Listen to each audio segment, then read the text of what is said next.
semenjak dibentuknya Undang-Undang Nomor 18 Tahun 2014 terkait dengan hak cipta dan merek itu memberikan economy rights atau firmament right terhadap pencipta lagu sebagai bentuk penghormatan terhadap karyanya. Jadi bagi siapapun yang akan menyanyikan, mempublikasikan atau mengkomersilkan hak cipta seseorang itu harus seizin pencipta. Nah, terkait dalam kasus ini kita juga harus melihat tidak serta-merta terkait dengan komplainan terhadap pencipta lagu.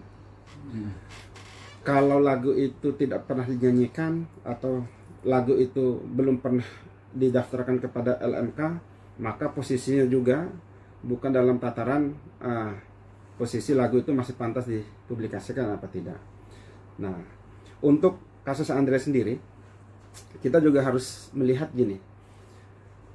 Terkait dengan lagu yang pernah dibawakan oleh band Stinky, ini kan 70-an atau 80-an kan? 90-an ya, kalau lebih kurang ya. Band Stinky ini kan lagu yang sudah lama terpublikasi. Dan pada saat itu kan Andre Taulany sebagai penyanyi di band Stinky. Baru sekarang baru heboh-heboh. Kita harus melihat satu pertanyaan pertama, apakah lagu ini udah terdaftar di lembaga yang namanya LMK gitu.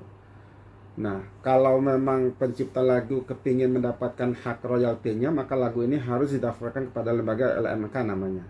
Nanti LMK yang akan mengkonfirmasi atau memasang tarif kepada band atau penyanyi yang akan menyanyikan lagu ini. Nah, dari tarif itu LMK yang akan membayar kepada pencipta lagu. Begitu secara teknis administrasinya.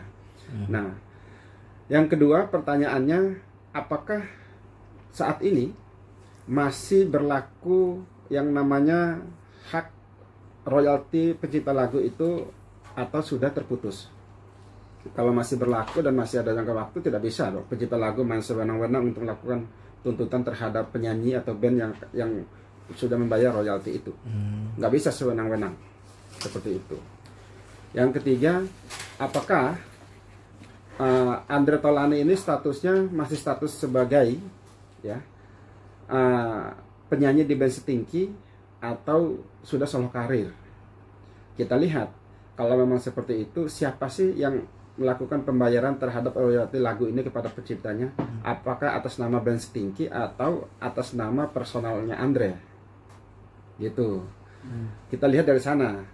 Nah, apabila atas nama band Stinky, memang Andre dipersalahkan menyanyikan lagu yang dia di luar daripada haknya. Tetapi bukan pencipta lagu yang protes. Yang akan memproses atau protes itu ya band Stinky yang sudah membayar royaltinya. Pencipta lagu nggak punya hak lagi. Gitu. Nah, tetapi apakah tujuan Andre menyanyikan lagu ini untuk tujuan komersil atau tidak? Kan jelas tuh komersilnya. Kalau komersil itu tentu berharap ada event-event tertentu, dia mendapatkan pembayaran segala macam, dan itu memang harus izin band Stinky, bukan pencipta lagu. Karena lagunya kan udah dibayar oleh band Stinky. Gitu.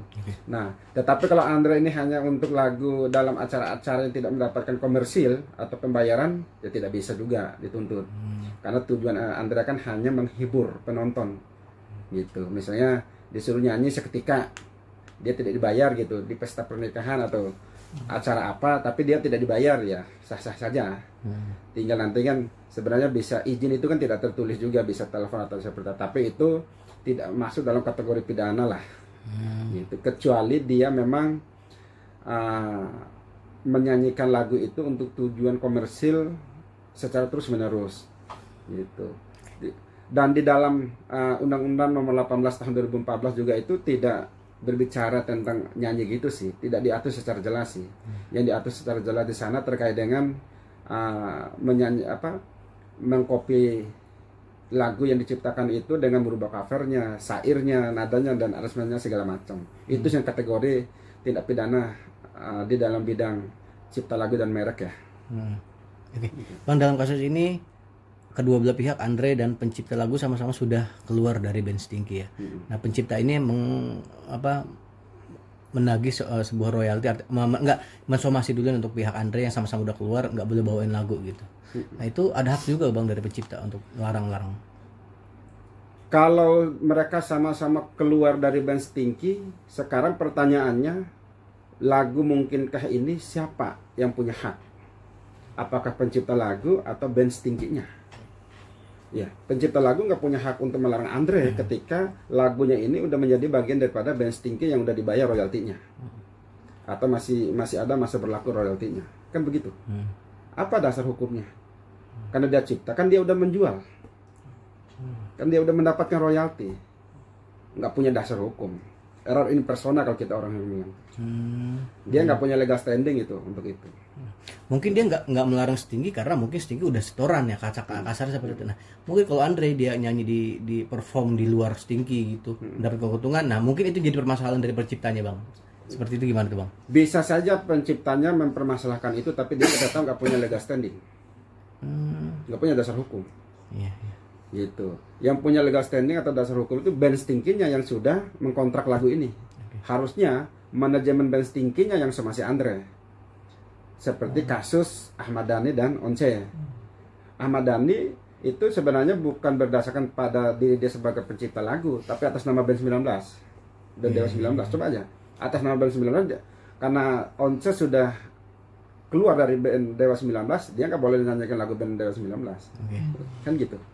Bang, ditegaskan lagi bang ya, berarti pencipta lagu ini atau si Endang ini namanya nggak boleh mensomasi Andre atau melarang Andre untuk membawakan lagu mungkinkah itu nggak benar bang ya, salah ya? Itu tidak benar karena tidak punya legal standing.